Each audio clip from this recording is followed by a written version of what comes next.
Hi friends, എല്ലാവർക്കും സുഖമാണല്ലോ. എല്ലാവർക്കും സുഖമെന്ന് വിശ്വസിക്കുന്നു. ഇനി ഞാൻ വന്നിരിക്കുന്നത് എന്താണെന്ന് പറയാം, നമുക്കൊരു സ്പെഷ്യൽ ചിക്കൻ കറി ഉണ്ടാക്കാം. അപ്പൊ നമുക്കത് എങ്ങനെ ഉണ്ടാക്കുന്നതെന്ന് നോക്കാം. അതിന് മുമ്പായിട്ട് എന്റെ കൂട്ടുകാർ ആദ്യമായിട്ടാണ് എന്റെ വീഡിയോ ചാനൽ കാണുന്നുണ്ടെങ്കിൽ പ്ലീസ് എല്ലാവരും ചാനൽ സബ്സ്ക്രൈബ് ചെയ്യണം കേട്ടോ. സബ്സ്ക്രൈബ് ചെയ്യണം. അതുപോലെ തന്നെ ബെല്ലൈക്കൻ പ്രസ് ചെയ്തിട്ട് ഓടന്ന് കൊടുത്താലും ഞാൻ ഡെയിലി ഇടുന്ന വീഡിയോ നോട്ടിഫിക്കേഷൻ കിട്ടത്തുള്ളൂ. അപ്പൊ നമുക്കത് എങ്ങനെ ഉണ്ടാക്കുന്നത്, അതിന് വേണ്ടുന്ന സാധനങ്ങൾ എന്തൊക്കെയാന്ന് നോക്കാം. അതിനുവേണ്ടി ഞാൻ 1 കിലോ ചിക്കൻ എടുത്തിട്ടുണ്ട്. ഇനി നമുക്കിത് മാരിനേറ്റ് ചെയ്യണം.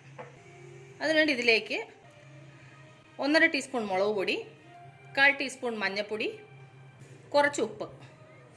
ഇനി ഇത് നന്നായിട്ട് കൈകൊണ്ട് നന്നായിട്ട് മിക്സ് ചെയ്യണം. അപ്പോൾ നന്നായിട്ട് മിക്സ് ചെയ്തു. ഇനി ഇത് 1 മണിക്കൂർ ഇതിങ്ങനെ ഇരിക്കും. അത് കഴിഞ്ഞ് പാൻ ചൂടാവാൻ വെച്ച് പാൻ നന്നായി ചൂടായി ഇതിലേക്ക് ഞാൻ ചെറിയ കപ്പിന് 1 കപ്പ് വെളിച്ചെണ്ണ, നിങ്ങൾക്ക് ഏതെണ്ണ വേണേലും യൂസ് ചെയ്യാം കേട്ടോ. ഞാൻ ഇന്ന് വെളിച്ചെണ്ണ യൂസ് ചെയ്യുന്നത്. എന്നിട്ട് ഇതിലേക്ക് നമുക്ക് മാരിനേറ്റ് ചെയ്ത് വെച്ച ചിക്കൻ ഇട്ട് കൊടുക്കും. ഇനി ഇത് നന്നായിട്ടൊന്ന് ഫ്രൈ ആവും. ഇതിൻ്റെ ഒരു സൈഡ് ഒന്ന് ഫ്രൈ ആയിട്ടുണ്ട്. നമുക്കിതൊന്ന് തിരിച്ചിട്ട് കൊടുക്കാം. തിരിച്ചിട്ടിട്ട് അപ്പുറത്തെ സൈഡിലൂടെ ഇതുപോലൊന്ന് ഫ്രൈ ചെയ്തെടുക്കും. ഒരുപാട് ഡീപ്പ് ഫ്രൈ ആവേണ്ട കാര്യമില്ല കേട്ടോ. ഇതുപോലെ ഷാലോ ഫ്രൈ ചെയ്താൽ മതി. കണ്ടില്ല? അപ്പോൾ അതെല്ലാം തിരിച്ചിട്ട് കൊടുത്ത് ഇനി ആ സൈഡിലൂടെ ഇതുപോലെ ഒന്ന് ഫ്രൈ ആവട്ടെ. അപ്പോൾ ആ ചിക്കൻ ആ സൈഡ് നന്നായിട്ട് ഫ്രൈ ആയിട്ടുണ്ട്. ഇനി നമുക്കിത് എണ്ണയിൽ നിന്ന് മാറ്റാം. എന്നിട്ട് അതേ എണ്ണയിലേക്ക് ഒരു 3 സവാള ചെറുതായിട്ട് കൊത്തി അരിഞ്ഞത് കേട്ടോ, അത് ഇതിലേക്ക് ഇട്ട് കൊടുക്കാം. ഇനി ഈ സവാള നന്നായിട്ട് ഫ്രൈ ആവണം. ഇതിലേക്ക് നമുക്ക് കുറച്ച് ഉപ്പിട്ട് കൊടുക്കാം. അപ്പോൾ ഇത് വേഗം ഫ്രൈ ആയി കിട്ടും. അപ്പോൾ നന്നായിട്ടൊന്ന് ഫ്രൈ ആവട്ടെ. ഇതിൻ്റെ കൂടെ 1.5 ടീസ്പൂണ് ഇഞ്ചി വെളുത്തുള്ളി പേസ്റ്റ്. ഇനി ഇത്രയും കൂടെ നന്നായിട്ടൊന്ന് ഫ്രൈ ആവട്ടെ. അപ്പോൾ സവാള നന്നായിട്ട് ഫ്രൈ ആയിട്ടുണ്ട്. ഇനി നമുക്ക് തീ കുറച്ച് വെച്ചിട്ട് ആദ്യം മസാലകൾ ചേർക്കാം. 1/2 ടീസ്പൂൺ മഞ്ഞൾപ്പൊടി, എരിവിനനുസരിച്ചിട്ട് ഞാനിതിലേക്ക് 3 ടീസ്പൂണ് മുളക് പൊടി ചേർക്കുന്നുണ്ട്. അതിൻ്റെ കൂടെ തന്നെ 2 ടീസ്പൂൺ മല്ലിപ്പൊടി, 1 ടീസ്പൂൺ ഗരം മസാല, 1/2 ടീസ്പൂൺ ജീരകപ്പൊടി. എന്നിട്ട് ഈ മസാല ഒന്ന് ഫ്രൈ ചെയ്യണം. എന്നിട്ട് ഇതിൻ്റെ കൂടെ 3 മീഡിയം തക്കാളി അരച്ചത്, എന്നിട്ട് ഇതും കൂടി ഇതിൻ്റെ കൂടെ നന്നായിട്ട് മിക്സ് ചെയ്ത് തക്കാളിയുടെ പച്ചമണമൊക്കെ പോകണം. അപ്പോൾ അതുപോലെ നന്നായിട്ട് ഫ്രൈ ചെയ്യണം. കണ്ടില്ലേ? അപ്പോൾ തക്കാളി നന്നായിട്ട് ഫ്രൈ ആയിട്ടുണ്ട്.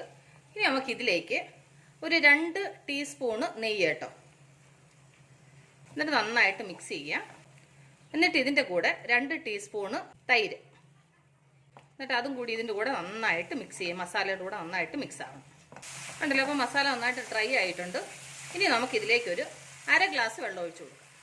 ഈ മസാല നന്നായിട്ടൊന്ന് വെന്ത് കുറുകണം. കണ്ടില്ലേ? അപ്പോൾ മസാല നന്നായിട്ട് കുറുകിയിട്ടുണ്ട്. ഇനി നമുക്കിതിലേക്ക് ആവശ്യത്തിന് ഉപ്പിട്ട് കൊടുക്കാം. നമ്മൾ ഉള്ളി വഴറ്റിയപ്പം കുറച്ച് ഉപ്പിട്ടായിരുന്നു, അതുകൊണ്ട് നോക്കിയിട്ട് ഉപ്പ് ചേർക്കണം കേട്ടോ. അപ്പോൾ കുറച്ചുകൂടി ഉപ്പിട്ട് കൊടുക്കുന്നുണ്ട്. അത് നന്നായിട്ട് മിക്സ് ചെയ്യുക. ഇനി നമുക്കിതിനകത്ത് ചേർക്കാനുള്ള ഒരു സ്പെഷ്യൽ ഇൻഗ്രീഡിയൻസ് എന്താണെന്ന് വെച്ചാൽ, ഞാൻ ഈ ചെറിയ ഗ്ലാസ്സിന് 1 ഗ്ലാസ് പാലെടുത്തിട്ടുണ്ട്. അത് ഇതിലേക്ക് ചേർത്ത് കൊടുക്കാം. എന്നിട്ട് അത് നന്നായിട്ട് മിക്സ് ചെയ്യുക. അതിൻ്റെ കൂടെ കുറച്ച് വെള്ളം കൂടെ ഒഴിച്ചു കൊടുക്കാം. കണ്ടില്ലേ? ഈ ഒരു പരുവത്തിന്. ഇനി ഇത് നന്നായിട്ടൊന്ന് തിളയ്ക്കണം. അപ്പോൾ ഈ മസാല നന്നായിട്ട് തിളച്ചിട്ടുണ്ട്. ഇനി നമുക്കിതിലേക്ക് നമ്മൾ ഫ്രൈ ചെയ്ത് വെച്ചേക്കുന്ന ചിക്കൻ ഇട്ട് കൊടുക്കാം. എന്നിട്ട് അത് നന്നായിട്ടൊന്ന് മിക്സ് ചെയ്യുക. എന്നിട്ടിത് അടച്ച് വെച്ചിട്ട് ഒരു മീഡിയം ഫ്ലെയിമിൽ ഒരു 5 മിനിറ്റ് നന്നായിട്ട് വേവിക്കാം. അപ്പോൾ ചിക്കനിലൊക്കെ നന്നായിട്ട് മസാലയൊക്കെ പിടിക്കട്ടെ. അത് നമ്മൾ ചിക്കൻ ഫ്രൈ ചെയ്തിട്ടതുകൊണ്ട് ഒരുപാട് വേവേണ്ട ആവശ്യമില്ല. ഓക്കെ, അപ്പോൾ ഈ ചിക്കൻ നന്നായിട്ടൊന്ന് വെന്ത് കുറുകും. അപ്പോൾ നമ്മുടെ ചിക്കൻ കറി റെഡിയായി നോക്കാൻ കണ്ടില്ലേ? നമുക്ക് ഇതിൻ്റെ മുകളിൽ കൂടെ തന്നെ കാണാം നന്നായിട്ട് എണ്ണയൊക്കെ തെളിഞ്ഞ് നല്ല കറി നല്ല സൂപ്പറായിട്ടുണ്ട്. തുറന്നു നോക്കാം. കണ്ടില്ലേ? അപ്പോൾ ഒന്ന് ഇളക്കി നോക്കാം. ഓക്കെ, നല്ല തിക്ക് ഗ്രേവി ആയിട്ട് നമ്മുടെ ചിക്കൻ കറി റെഡി ആയിട്ടുണ്ട്.